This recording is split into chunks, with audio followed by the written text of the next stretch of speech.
ఉత్తరాంధ్ర జిల్లాలకు సంబంధించిన 22 మంది మత్స్యకారులు అరేబియా మహాసముద్రంలో వేట నిర్వహిస్తూ సరిహద్దు దాటి పాకిస్తాన్ బోర్డర్లోకి ఎంటర్ అయినటువంటి క్రమంలో కోస్ట్ గార్డ్ చిక్కినటువంటి ఆ 22 మంది మత్స్యకారుల నిజ ఘటనను ఆధారంగా రూపొందిన తండేలే సినిమాలో ఒక లవ్ స్టోరీగా కన్వర్ట్ చేశారు. ప్రస్తుతం మాత్రం ఆ 22 మందిని విడిపించడానికి 2 ప్రభుత్వాలు, 2 ముఖ్యమంత్రులు, 5 ఎంపీలతో పాటు మత్స్యకార సంఘాల నాయకులు అందరూ కూడాను వెయ్యి ప్రయాసలే వారిని మాత్రం ప్రాణాలతో ఈరోజు కరాచీ జైలు నుండి బయటికి తేవడం జరిగింది. కాకపోతే ఈ సినిమాలో ఏ సన్నివేశాలను రూపొందించారు, ఆ కథని రైటర్ కార్తీక్ ఇచ్చినటువంటి గురుమూర్తి ప్రస్తుతం అంటూ ఉన్నారు. చూస్తే సినిమా ఎలా ఉంది, ఈ సినిమాలో వాస్తవానికి తెరకెక్కించడానికి ఏమైనా అసలు పొంతనుందా? సినిమా అయితే బాగుంది, కానీ కల్పితంగా పరంగా సినిమా బాగుంది. యథార్థ సంఘటన అనేది ఒక పాకిస్తాన్లో 22 మంది దొరికిపోవడం అనేది యథార్థ సంఘటన. ఫోన్ కమ్యూనికేషన్ గుజరాత్ని శ్రీకాకుళం నుంచి గుజరాత్ వెళ్ళినప్పుడు ఫోన్ కమ్యూనికేషన్ ఆ యథార్థన, ఈ 2 సంఘటనలే ఇందులో చూపించడం జరిగింది. కానీ వారిని విడిపించేందుకు చేసిన ప్రయత్నంలో మత్స్యకార సామాజిక వర్గాలు, 2 ప్రభుత్వాల పనితీరు, 2 ముఖ్యమంత్రుల చొరవ ఇవేవైనా ప్రస్తావించారా? మత్స్యకార నాయకులు, కేంద్ర రాష్ట్ర ప్రభుత్వాలు కృషి చేసిన ఫలితాన్ని ఈ సినిమాలోనైతే చూపించలేదు. అంటే ఏవైతే రాష్ట్రంలో ఉన్న మత్స్యకార నాయకులందరూ కృషి చేసి ధర్నాలు చేసి ర్యాలీలు చేసి 14 నెలలు కష్టపడి ఆ యొక్క సన్నివేశాలని అంటే ఏ విధంగా విడుదలైందని చూపించలేదు. విడుదల అనేది కల్పితం. అంటే విడుదల చూపించకపోవడం పట్ల మీ పోరాటాలన్నీ కూడాను ఈరోజు వాస్తవాలు ప్రజలకు తెలిసే పరిస్థితి లేకుండా పోయింది సినిమా ద్వారా.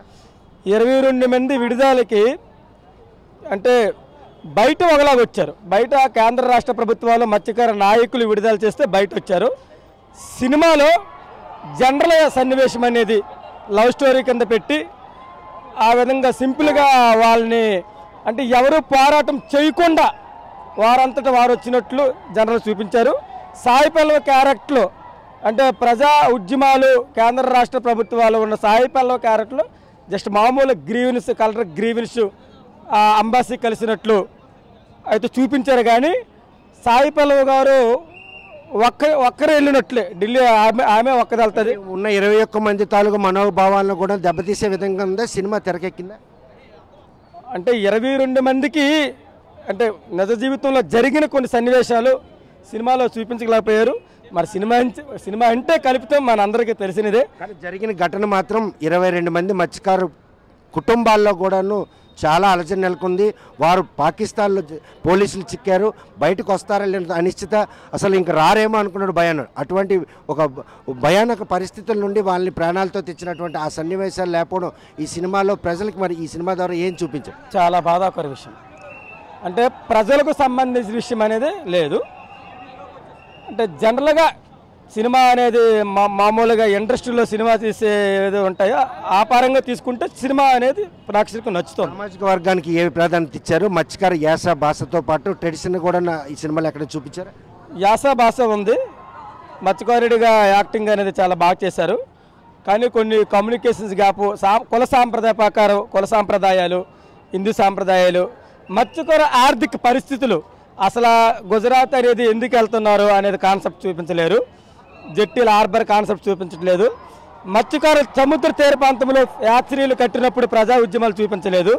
అలాగే 22 మంది దొరికిపోయినప్పుడు వీళ్ళందరికీ మత్స్యకార నాయకులు ప్రధాన పాత్ర పోషించి ఢిల్లీ వెళ్ళి, విజయవాడ వెళ్ళి, వైజాగ్ వెళ్ళి, శ్రీకాకుళం గ్రీవెన్స్లు అనేక వేల సార్లు మొరపెట్టుకుంటే అనేక మంది ఎంపీలు గత ప్రభుత్వాలు అనేక ప్రభుత్వాలు పార్లమెంట్లో ప్రధానమంత్రి కలిసి అనేకమైన ఉద్యమాలు చేస్తే ఈరోజు వచ్చారు.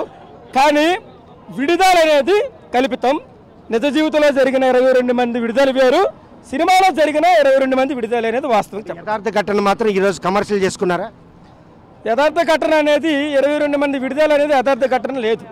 సామాజిక వర్గానికి సంబంధించిన సన్నివేశాలు లేవు. మెయిన్ సామాజిక వర్గంకి ఏదైతే ఉందో ఉన్నాయి. కొన్ని స్టోరీస్ మేము చెప్పడం అవి జరిగాయి. జనరల్ స్టోరీ యాక్చువల్లీ ఒక సన్నివేశం ఉంటుంది. గుజరాత్ వెళ్ళిపోయినప్పుడు బోట్లో చనిపోతారు.